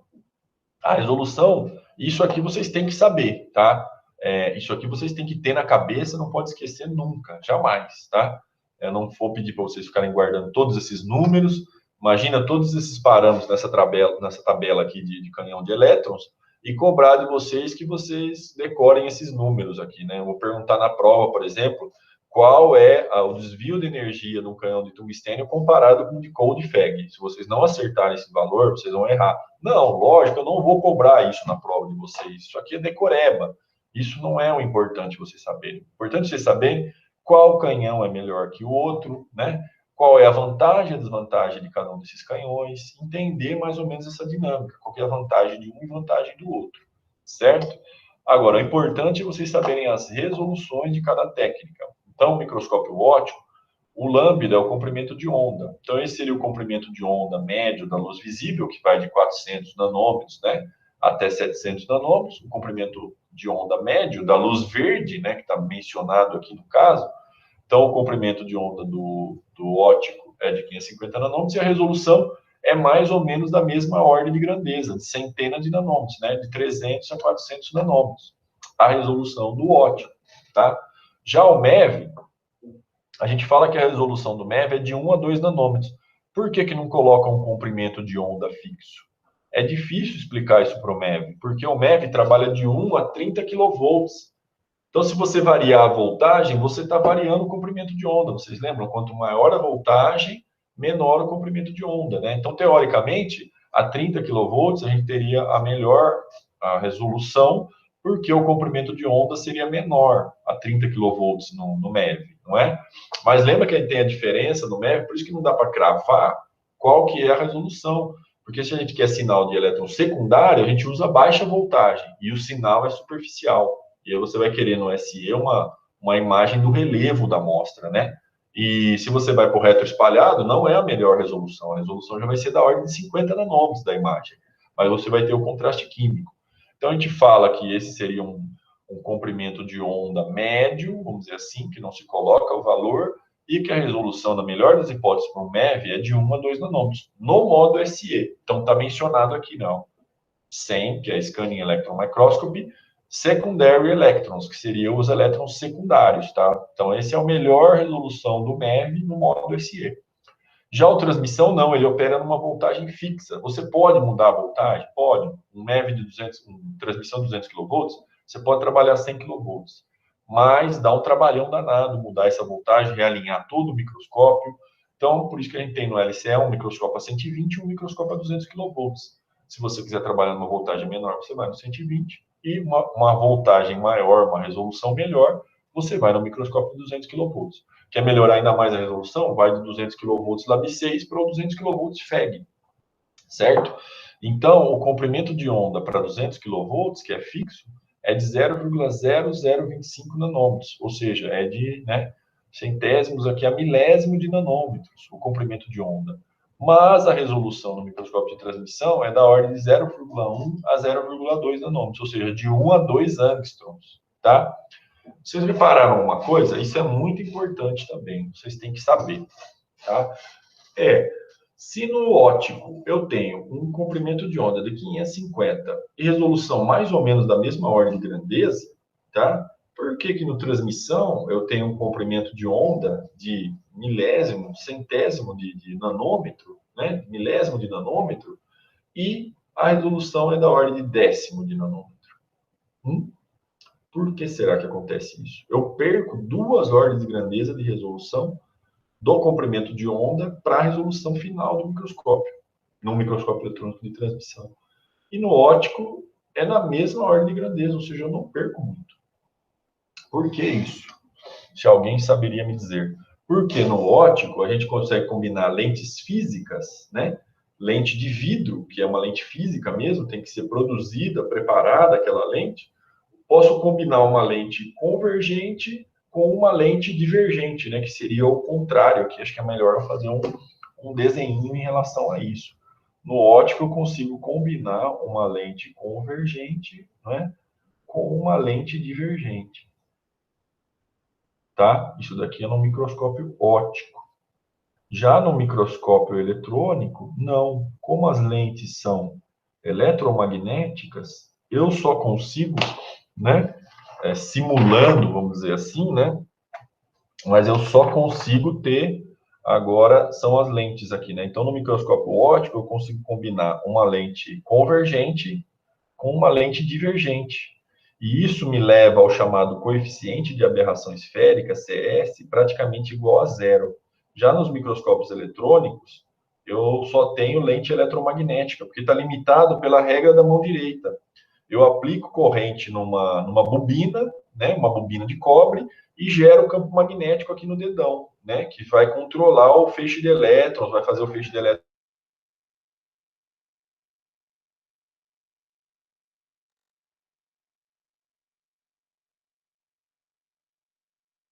lentes eletromagnéticas, mas elas ficam limitadas pela regra da mão direita. Não tem como eu aplicar um anticampo magnético, né? Com a aplicação de corrente, eu gero um campo só numa direção. Essa é a limitação da lente eletromagnética no microscópio eletrônico. É só, então, fisicamente, uma lente convergente. Enquanto que no microscópio óptico eu consigo combinar uma lente convergente com uma lente divergente.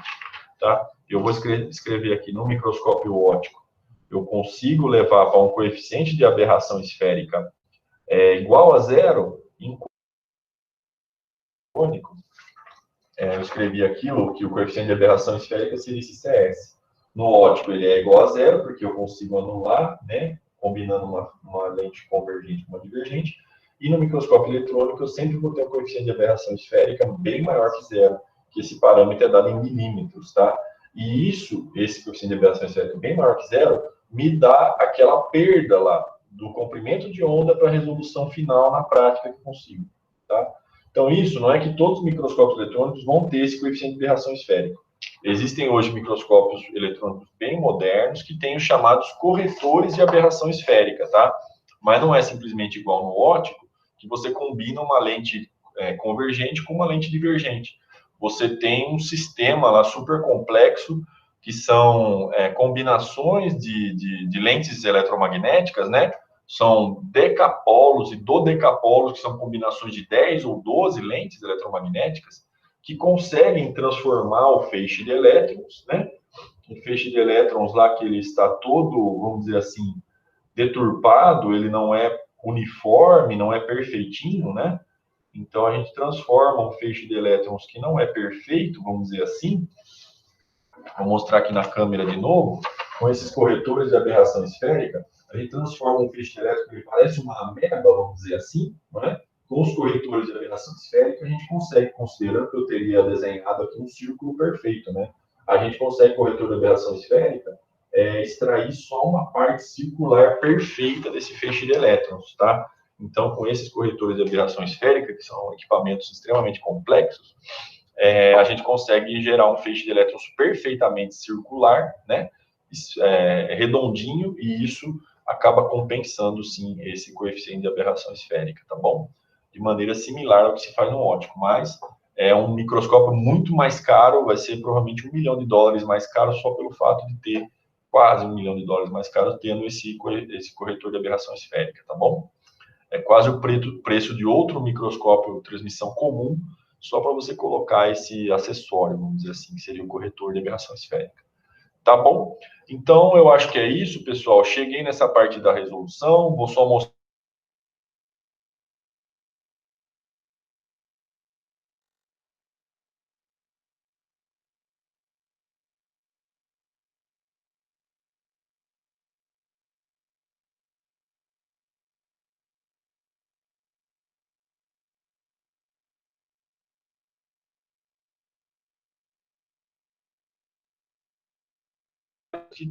Era o que se tinha de material disponível, né, na época, né? Ia lá, ó, cheio de potenciômetros, tá?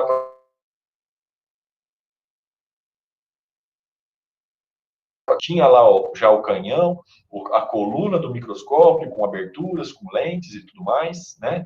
Não tinha muita proteção radiológica, né? Os feixes de elétrons emitem raio-x, Então, os microscópios depois novos já vieram com uma coluna muito mais parruda, porque ela tem que ter um conjunto de anéis ali de chumbo, né, ao longo dessa coluna, uma camada de chumbo envolvendo a coluna do microscópio para proteger contra a radiação, certo? Contra os raios-x. Então, esses são os primeiros modelos de microscópio de transmissão. Depois, isso aqui então na década de 40, 60, né? Depois, nos anos 70, 80, os microscópios já tinham essa cara aqui. O microscópio antigo que a gente tem lá no LCE de 100 kV é dessa geração aqui. A gente vê que tem um monte de comando ainda, né? Um monte de controles analógicos aqui, que nada mais são do que potenciômetros, que a gente vai variando a corrente nas lentes, até os microscópios da geração aí já dos anos 90 para os anos 2000, que eles já começaram a ter painéis aqui muito mais compactos, né, comparando com isso aqui, né? Os painéis são muito mais compactos e a maioria dos comandos também já podem ser repetidos no computador. Através do mouse, a gente vai controlar, então, através de um software, né? Tudo dependendo cada vez mais, então, do computador, de um software. Então, nos primeiros microscópios, 40 a 60 dos anos, aí microscópios dos anos 70 até os anos 90, e depois microscópios os mais modernos já dos anos 2000. E já mudou de 2010, 2020, né? Nós já temos outra geração também, que eu vou mostrar algum exemplo para vocês.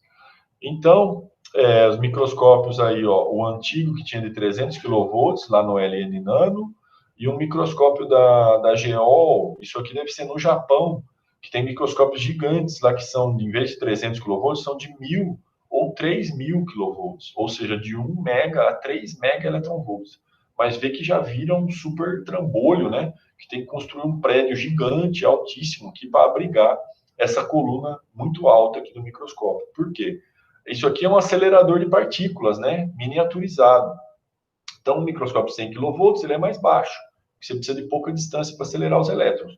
O de 300 kV já é mais alto. Você precisa de uma distância maior para acelerar os elétrons até 300 kV. Para acelerar até 1.000 kV ou 3.000, você precisa de uma coluna cada vez maior, porque é como se ele fosse um acelerador de partículas mesmo, né? Você está acelerando os elétrons a uma energia, uma velocidade cada vez maior. Então precisa de distância para isso fisicamente mesmo, né?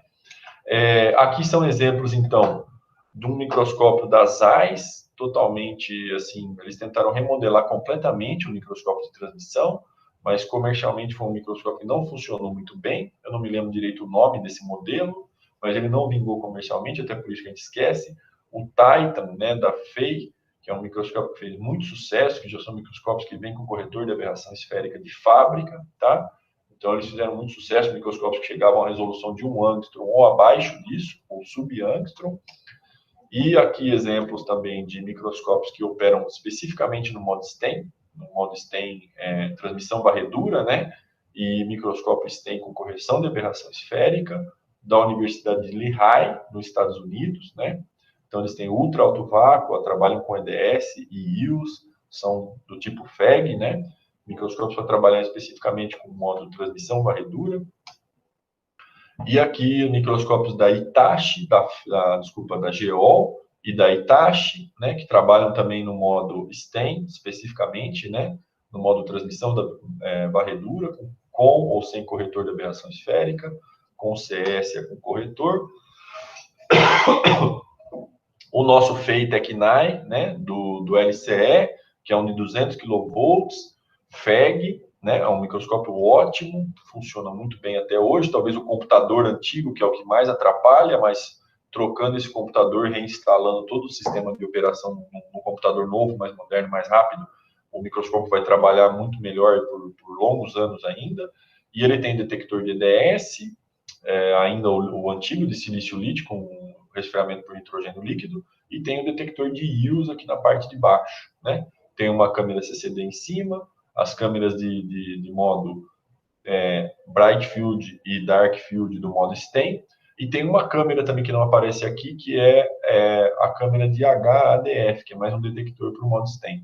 E aqui o microscópio de 3 megaelectronvolts da Hitachi, né? Então a gente viu que o gigante, que é um microscópio, de 3.000 kV, que tem também no Japão. Eu acho que microscópios como esse de 1.000 ou 3.000 kV, ou 1 megaelectronvolts a 3 megaelectronvolts, tem 3 ou 4 espalhados no mundo. Um no Max Planck de Stuttgart, na Alemanha, que eu tive a oportunidade de visitar, e foi o primeiro microscópio que chegou à resolução de 1 angstrom, né? Era um microscópio então, de 1000 kV, e 2 no Japão, se eu não me engano, um da GEOL e um da Hitachi, que é o que eu mostrei slide aqui para vocês, que vocês viram.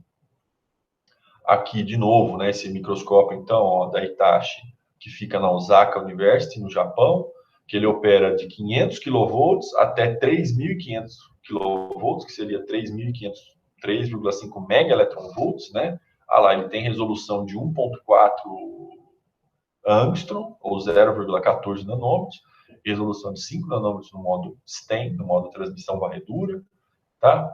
Então, vê que alcança magnificações altíssimas, né, da ordem de, aqui é 1000 vezes quilovezes, então é 1 milhão de vezes, tá? Então, é um microscópio super potente aí, e alguns trabalhos aqui que foram publicados, né, para esse microscópio. São infraestruturas tão complexas, grandes, complicadas, são poucas no mundo, que normalmente você opera isso daí remotamente. Então, a gente sabe que, eu não sei qual desses microscópios aqui no Japão, que tem um laboratório de operação remota nos Estados Unidos, se eu não me engano, que você opera só por conexão via rede. Então, o microscópio está de um lado do mundo, você opera ele do outro lado do mundo. Né? Que legal isso daí. Tá? Só assim para viabilizar que mais pessoas tenham acesso. Vai ter um operador que troca a amostra ali, né? Mas você pode operar de lugares diferentes, então, do mundo até, nesses microscópios que são quase que exclusivos, tá? E um dos avanços maiores, né, dos microscópios, que já tem microscópio assim no LN Nano, né, que seria o laboratório de microscopia lá do CNPEM, são microscópios que a gente fala in a box, quer dizer que eles são fechados assim dentro de uma caixa, não é? Já não tem mais aquela figura, então, do operador na frente do microscópio. Onde a gente tinha uma imagem aqui, uma pessoa operando o microscópio, aqui, ó. Aqui tem um operador, aqui, né? O microscópio lá da GEOL, desses gigantes do Japão. Então, tem um japonês aqui, ó, uma pessoa aqui operando lá o microscópio, né? Esses microscópios modernos já não tem mais essa figura da pessoa sentada abaixo da coluna do microscópio para operar. Ele fica dentro de uma caixa fechada e opera no computador externo, que pode ser inclusive de uma salinha externa, para ele também não deturpar a análise. Porque se a gente tiver um relógio, né, uma pulseira de inox, se a gente tiver um cinto aqui de aço também, você já está causando campo magnético, o fato de você falar dentro da sala, o fato de você se mexer, né, pisar dentro da sala, você está deturpando a análise, né? Então, se criaram esses microscópios super modernos aqui para esse projeto TEAM, que a intenção dele era chegar a uma resolução de 0,5 angstrom. A gente vê o sucesso desse projeto porque os microscópios de transmissão já chegaram a resolução de 0,6 angstrom, ou seja, estão muito próximo dessa meta aqui. Tá? E por que essa caixa? Essa caixa é de mu-metal, é uma liga metálica, então, que ela funciona como se fosse um escudo magnético.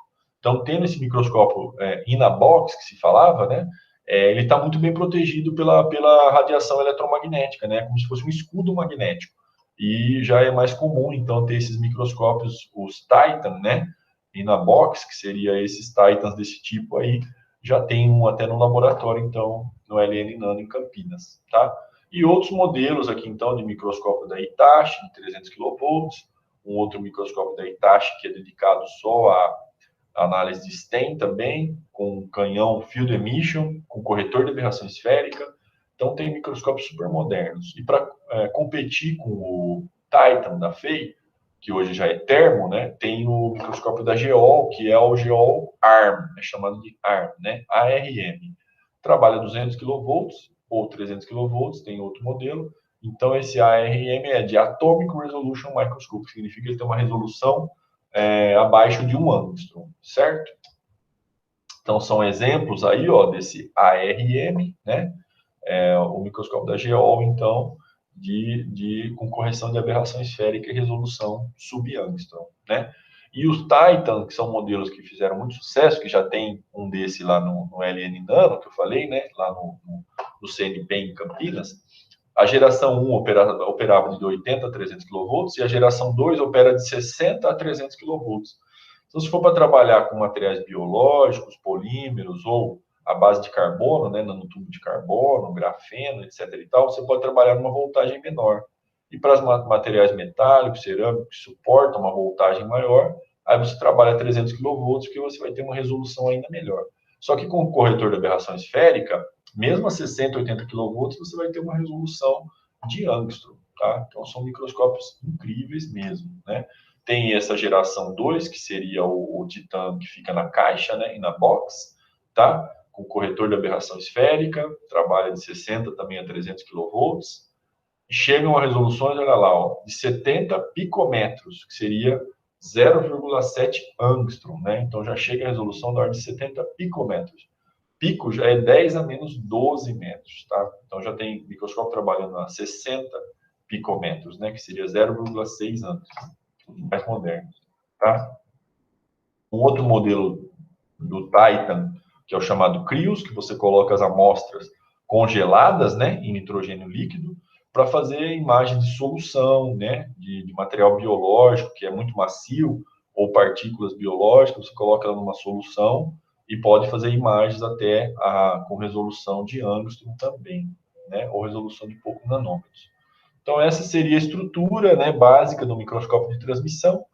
O canhão, né, o feixe de elétrons, que seria o azulzinho aqui, os conjuntos de lentes eletromagnéticas, né, lente condensadora, lentes objetivas, né, a amostra aqui estaria representada em vermelhinho, mas na verdade é um disquinho só de 3 milímetros de diâmetro, né, um pedacinho pequeno da amostra, e tem que ter uma espessura de 100 nanômetros para que o feixe de elétrons possa atravessar pela amostra, né, as lentes de projeção, que vão fazer a magnificação da imagem, e uma tela de fósforo, né, que era comum até esses microscópios novos, que vem numa caixa, que você já vai ver a imagem na tela do computador, né? Até pouco tempo atrás, tem muitos microscópios assim ainda que a gente observa nessa tela fosforescente e observa depois na câmera CCD no computador, tá? Então essa seria mais ou menos a estrutura de uma transmissão, e comparando com a ótica do microscópio óptico, né? Se for uma amostra transparente, ou seja, que a gente faz imagem no modo transmissão, vê que tem uma ótica muito parecida, né? O óptico com o microscópio de transmissão. Mas aqui a gente tem a luz visível por uma lâmpada, né? Que emite a luz branca, né? De 400 a 700 nanômetros, e aqui o feixe de elétrons. E dependendo da voltagem, pode ter um comprimento de onda, né? É um comprimento de onda muito menor do que o da luz visível, mas você diminui o comprimento de onda aumentando a voltagem e a aceleração. Então, basicamente, era isso que eu queria mostrar para vocês, né, nessa aula introdutória, tá bom? Já chegamos aí a 11h30. Acho que eu falei bastante coisa, tem bastante informação para vocês absorverem aí, tá? Então, eu vou encerrar a gravação aqui e aí passo essa gravação para vocês, passo o link e vou disponibilizar também, né, no YouTube para vocês poderem assistir, tá bom? Então tá jóia, pessoal. Se vocês tiverem alguma pergunta, alguma dúvida, a gente pode fazer aqui assim que eu finalizar a gravação, tá bom? Então, obrigado aí por vocês terem acompanhado e eu disponibilizo para vocês, então, assim que tiver a gravação finalizada, tá jóia? Muito obrigado, então, pessoal. Bom dia a todos.